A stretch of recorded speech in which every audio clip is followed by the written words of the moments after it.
Hello everybody, this is Becky here at Aunt Beck's Creations, and I thought I would share a quick project. I'm getting involved with several sewing hashtag challenges on Instagram, and I want a way to kind of keep track of them. So I went to the dollar store and I got just a piece of poster board, or they call it ready board, and I've laid it down on a piece of cotton batting, and I'm going to flip it over so the label is hidden behind the batting, and I'll just kind of center it pretty good. I left about 1.5 to 2 inches of batting beyond the edge of the poster board, and the next thing I'm going to do is I'm going to cut these at an angle. Let's see if I can do this one-handed. These are pretty sharp. You don't want to go right up to the corner. You want to leave just a little bit so that you don't have an exposed corner. So I'm going to just cut at an angle like that. And I'm going to do that on all 4 corners. And then I'll fold this over and glue it in place. And you can see as I fold it over, the sides over, like I'll fold both ends in and then I'll do the sides. And it'll give me a nice corner. And then I'll cover the whole thing with fabric. But I'll come back after I get this glued in place, and I'm going to use fabric tack. Alright, I've got my batting glued, and I only put glue on the pieces I folded to the back. I'm not putting any glue on the front surface because I don't want any glue to hinder pins that I want to stick into this.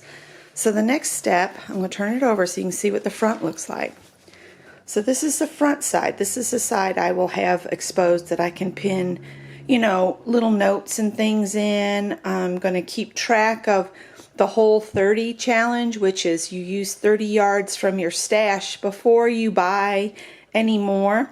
And I'm also working on the hashtag Project Dress a Girl, which I've calculated I've used about 24 1/8 yards of fabric for that. So I'll have little sheets for each of those projects tallying up what I use, you know, so like for each dress how many yards was used and that's such a thing, so I can keep track of how many I've used to get me to the 30 yards. I'm not actually measuring my fabric and then using it and stuff. I'm going by what's on the pattern. And then a lot of the other challenges are basically using from your stash. So I'm going to put a list of the hashtags in the description box of this video of the ones that I'm planning to participate in. And I got these from, excuse me, Michelle Sews Again, because Michelle is awesome and she puts together all the hashtag lists and tells us about them once a month.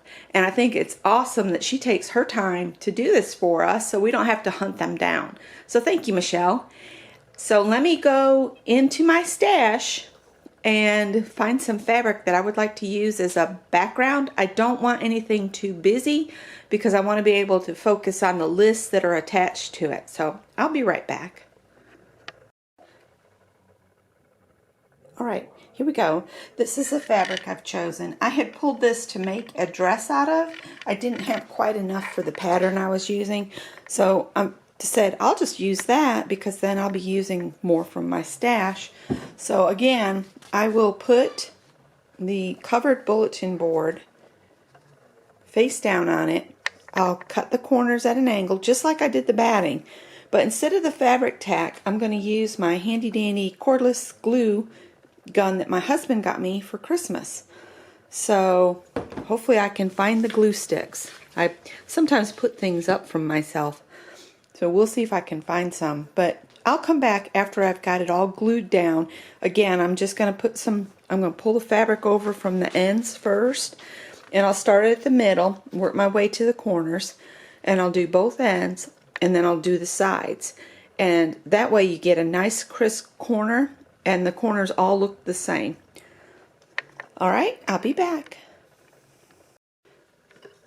Alright, I forgot to mention that I did use pinking shears to keep the fabric from fraying on the back. Now, when I come to do these sides, I'm going to put just a little bit of glue in there and push this down So put the glue in there and push this down so that it is glued to that. So when I turn this side up, it's a nice smooth corner. And I'll show you that after I've got one side done. Okay, I've put a little dab of glue and it's still not folding up as clean as I would like it. So what I'll do now is I'm just going to fold in just a little bit back toward the actual project like this, and glue, put a little glue in there and then glue that down so that I get that nice smooth corner that I'm looking for. Alright, I just want to make sure you see every step I do. Alright, so I've got my corners turned over. Okay, let me show you what it looks like on the other side. See, it covers all of the poster board. So I don't have any poster board exposed on my corners.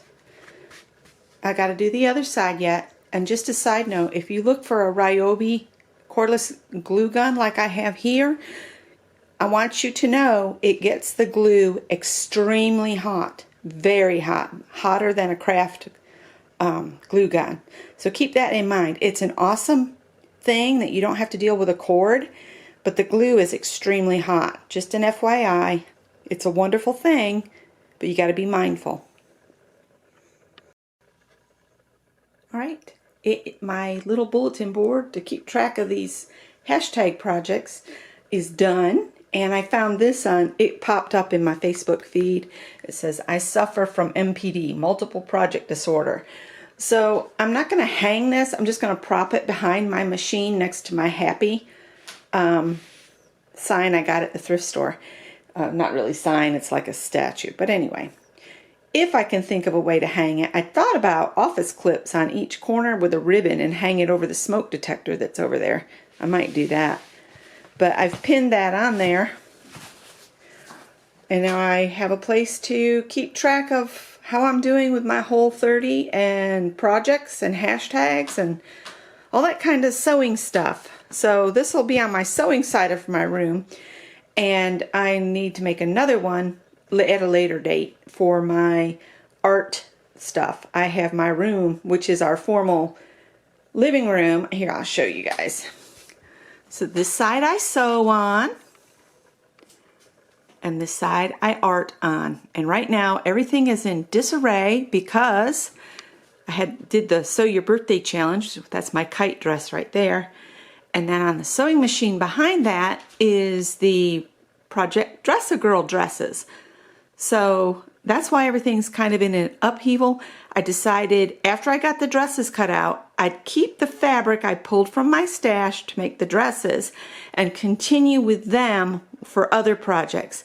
So I have excessive fabric from cutting out the dresses, and then on the table I have the pieces that have interfacing on the back, which I have an awesome project in mind to use those.